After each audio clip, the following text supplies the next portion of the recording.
Bonjour les amis, bonjour les fans, bonjour les passionnés. Bon, là, on va faire une petite vidéo pour lever toute polémique. Parce que je sens que ça jazz. Parce que depuis la gamme Optima qui est arrivée là, ça tire dans tous les sens là. Mais là, on va remettre un peu les pendules à l'heure là et tout. Et il s'agit en fait d'expliquer déjà qu'est-ce qui nous permet de donner la gamme Optima. Comment faire la différence en termes de performance entre la gamme Optima et puis la race locale. Et au niveau de la gamme Optima, c'est quoi la différence entre le I+ Optima et puis le Hilar Optima? D'accord? N'oubliez surtout pas de vous abonner. Après avoir lu la vidéo, abonnez-vous pour rester au contact de tout ce qui va suivre. Bon, là, nous avons des animaux qui sont nés dans la... les I+ sont nés le 27 juin. Non, ça fait pratiquement...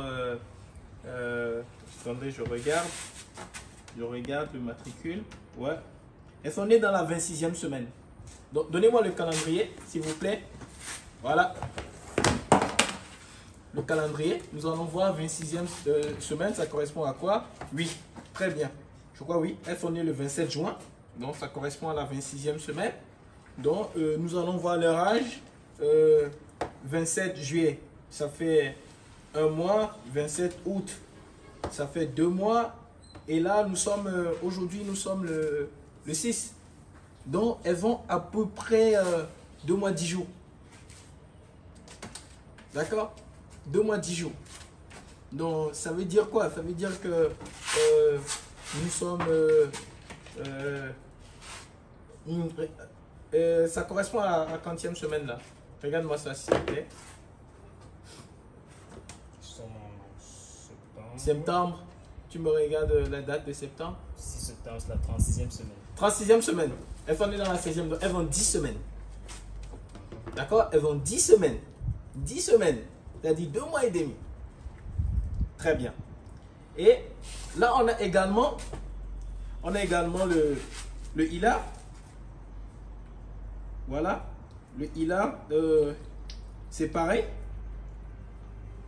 C'est les mêmes dates.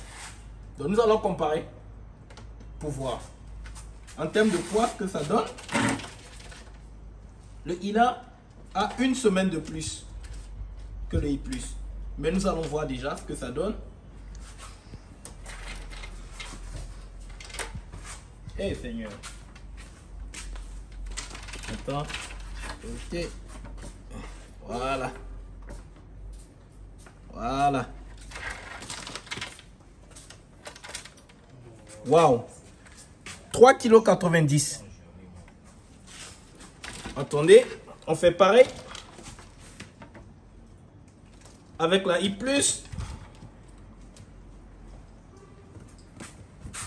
à 2,67 kg.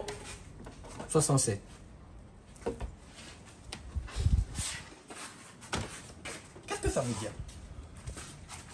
On vous a dit, déjà à 70 jours, que ce sont des animaux qui pouvaient aller à la bataille.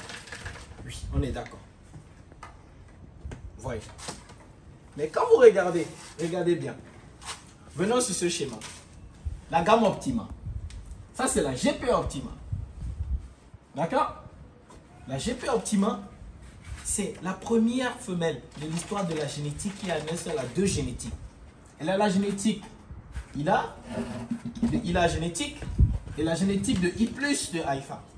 Mais tout ça aujourd'hui, c'est la gamme Optima. Il n'y a que iFarm qui a cette génétique. Lorsque vous prenez la GP Optima, vous prenez le mâle grand parental NGPC, vous produisez le Hilar Optima. Parce que vous prenez la même femelle, que vous changez de mâle, vous allez avec le mâle grand parental GP25, vous produisez la I+ Optima. Qu'est-ce qui fait la différence entre les deux? Viens zoomer sur la photo. Bertrand, tu me mets ça là-bas. Voilà. Regardez bien la photo. Hein. Vous allez voir, en termes de robustesse, que la ILA est beaucoup plus grande que la I+. N'est-ce pas? De même, quand vous regardez, il y a une particularité de la I+, sur lesquelles beaucoup de gens se font arnaquer. C'est qu'ils disent toujours, il faut toujours avoir les oreilles, le bout des nez et puis le bout de 4 pattes noires. Mais ce n'est pas toujours sur toutes les I+. Vous pouvez trouver des I+, qui sont toutes blanches. D'accord? Mais c'est un signe. Mais la différence ici, regardez au niveau du cou.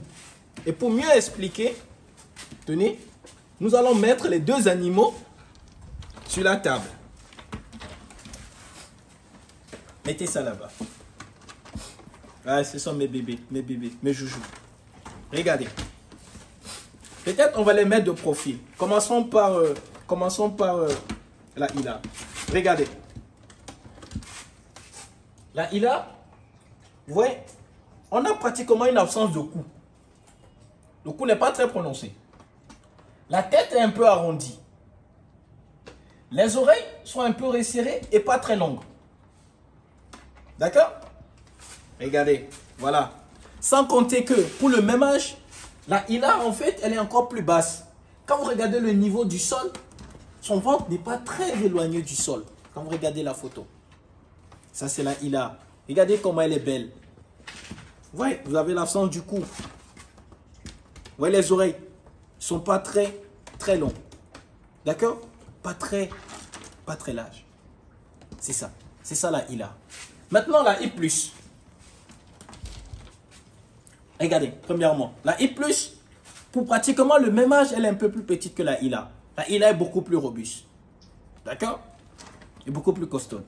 Regardez la I+. Vous voyez tout de suite le cou prononcé. Vous voyez, cette jonction, on l'a pas de l'autre côté. Mieux encore, lorsqu'elle se lève, là, elle est un peu crispée, ma petite. Regardez les oreilles. Les oreilles sont beaucoup plus grandes, beaucoup plus longues et beaucoup plus dressées. Vous voyez?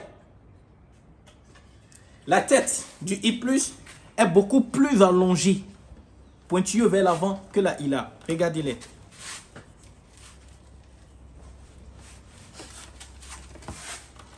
Vous voyez?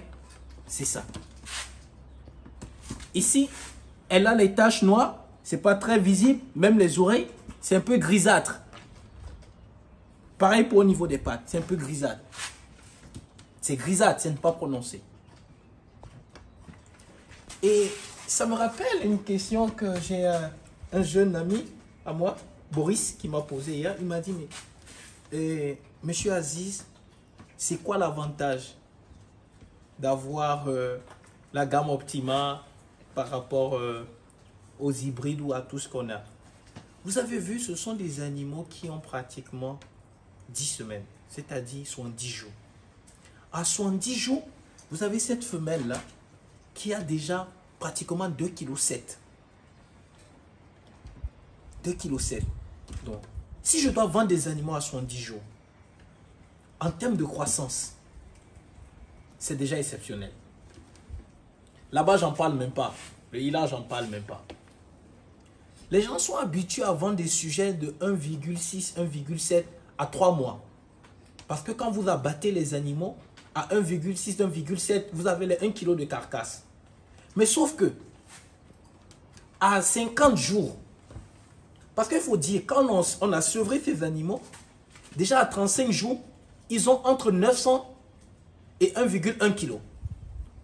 Entre 900 grammes et 1100 grammes. À 50 jours, voire 55 jours, selon le ILA Optima ou le I+ Optima, vous êtes déjà à 2 kg. Donc, pendant que quelqu'un, et c'est dit que quand vous avez des carcasses, quand vous prenez un lapin de 2 kg, que vous abattez, vous tournez autour de 1,2, 1,3 de carcasse. Donc, pendant que lui va vendre à 3 mois des carcasses de 1 kg, vous, à 50-55 jours, vous vendez déjà des carcasses de 1,3. Donc, vous vendez déjà, regardez déjà, vous vendez déjà pratiquement 5 semaines plus tôt que lui. L'autre particularité, quand vous prenez maintenant les performances standards, I plus, le sommet, c'est 12. I là, c'est 11,5.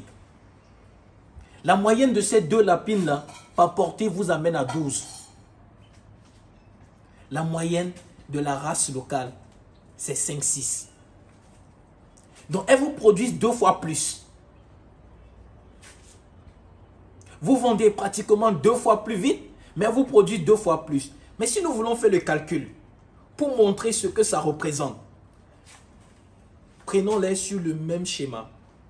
On va sur la base de 6 mois ou 5 mois où votre marché vous exige des carcasses un peu plus grosses de 1,2, 1,3 kg. Où vous devez ramener vos animaux à ce niveau-là.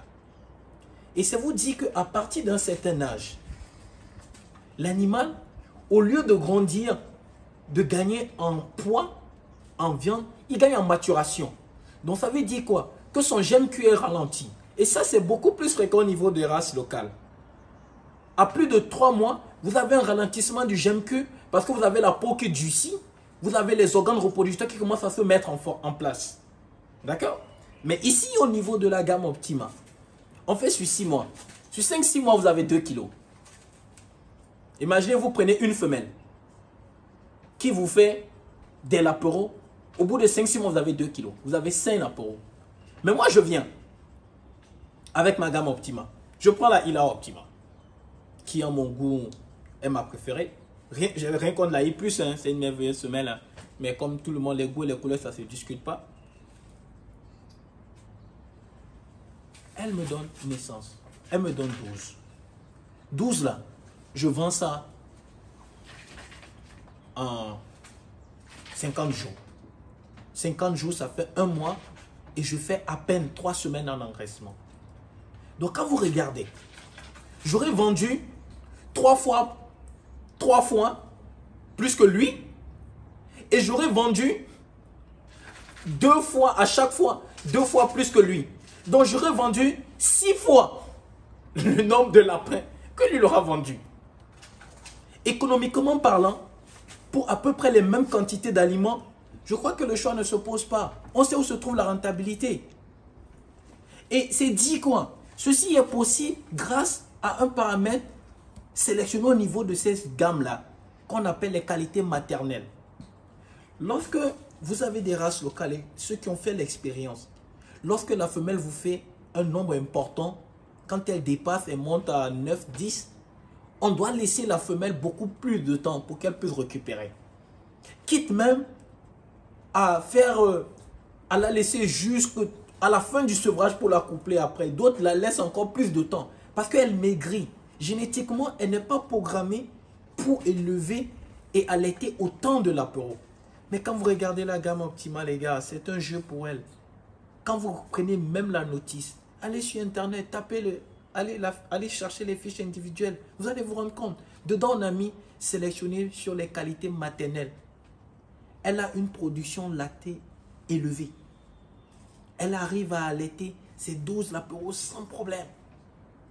Mais comme on le dit, toujours, tout ce qui fait un succès nécessite une compétence. Et la compétence acquiert toujours derrière une formation. Parce que, dites-vous, le coût de l'ignorance sera toujours supérieur au coût de l'apprentissage. Si l'Afrique aujourd'hui tarde à décoller dans la cuniculture, c'est parce que nous n'avons pas de compétences avérées. Il faut qu'aujourd'hui, on essaye de faire un meilleur culpa et qu'on se prenne en charge et on décide d'évoluer comme cela se doit. L'autre critère, quand vous regardez, elles ont une très bonne position. Hein. Le dos du Ila, vous voyez, c'est arrondi un peu plat. Le dos du I+, est bien arrondi. Regardez là, vous voyez que c'est plat. Vous voyez? Tandis que le I+, vous voyez, la demoiselle là, regardez. Vous voyez? C'est bien visible. Donc, c'est dit que le seul point commun que ces animaux ont là, ils sont blancs. Ils ont des yeux rouges. Moi, j'ai des gens qui disent, oui, monsieur, on fait des lapins blancs aux yeux rouges. J'ai dit, tous mes femelles, tous mes lapins sont blancs aux yeux rouges. Même dans la race locale, vous avez des lapins blancs aux yeux rouges. Parce qu'aujourd'hui, on a tellement de métissage et d'hybrides qu'on ne sait plus qui est qui fait quoi. Mais franchement, les gars, ce n'est pas pour faire de la pub. Celui qui sait qu'aujourd'hui veut investir dans la cuniculture, moi je dis, autant commencer petitement, avec les meilleurs animaux possibles, que de commencer en grandeur, avec du n'importe quoi. Vous serez voué à l'échec. Prenez le temps d'aller apprendre, d'investir convenablement. Il ne s'agit pas de commencer grand. Parce que tout ce qui commence grand sans maîtrise finit toujours dans l'échec. Et ça, c'est la raison de beaucoup d'entreprises cunicoles qui n'ont pas pu émerger. Faites-vous accompagner. Il y a des gens qui sont là pour vous accompagner. Nous, on est là au cas de besoin. Nous, on n'est pas là que pour vendre de la génétique. Nous, on est là pour faire en sorte que vous puissiez réussir. Que cette génétique qu'on vous livre là puisse connaître un succès à vos côtés. C'est ce que nous faisons. On est là pour vous accompagner vers la réussite, vers le succès. Parce que votre réussite, c'est la nôtre. Votre échec, c'est également la nôtre. Et on n'a aucun intérêt à ce que vous tombiez. Parce que si vous tombez, ce n'est plus vous, en personne individuelle. C'est notre continent qui tombe. C'est un enjeu beaucoup plus grand. C'est un enjeu beaucoup plus grand. Si on veut pouvoir réfléchir normalement, on dit ventre affamé n'a point d'oreille. Commençons par nous nourrir. Le développement de l'Afrique, c'est la valorisation de ses terres, de son agriculture, de son élevage. On peut y arriver. En Afrique aussi, c'est possible. Allez, je vous dis merci, merci. Je reste avec mes joujoux et je vous dis à la prochaine. Ciao, ciao.